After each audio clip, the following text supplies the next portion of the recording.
This is a short video of some of the features of the Kobo Aura HD ebook reader that might be useful to a reader with low vision. The Aura doesn't have any text-to-speech in it, so you do have to be able to see the screen in order to be able to use it, but there are some ways in which you can adjust the way that screens look, which might be useful to you. The first is that the front screen of the Aura, when you first turn it on, shows a number of different things that you can look at, such as your library and then some awards and things like this. But if you're really interested in reading a book, you can touch the library button and then touch books, and you get a much cleaner list of the books that are available to you on the device. If we choose one of these and go in to read it, again, the way that the text comes up can be altered.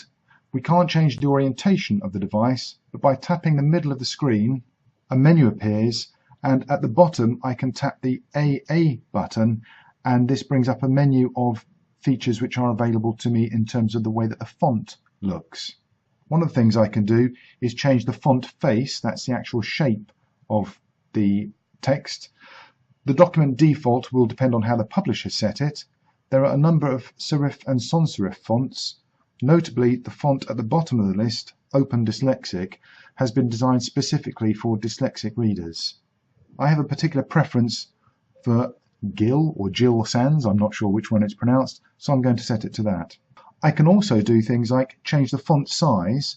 I can either tap the plus and the minus at the edge of the slider showing the font size, or I can just grab the font size button and move it, and you probably see the size of the text behind the menu is changing already.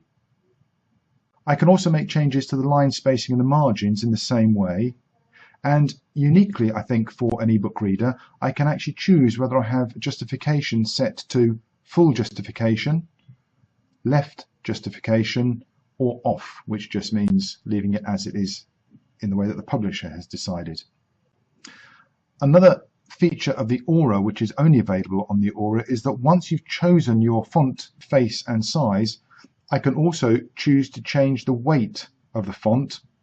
In other words, the boldness of the font, and this might be particularly useful for some people.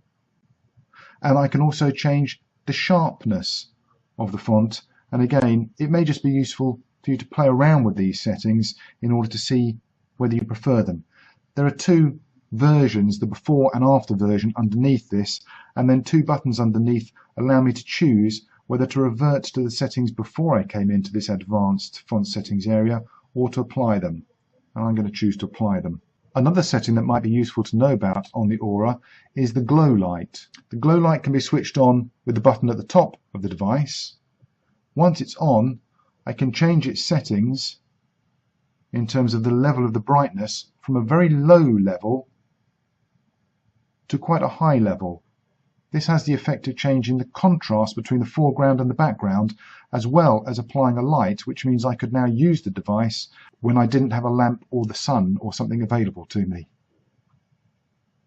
I hope you found this very short video of some of the features of the Kobo Aura HD useful.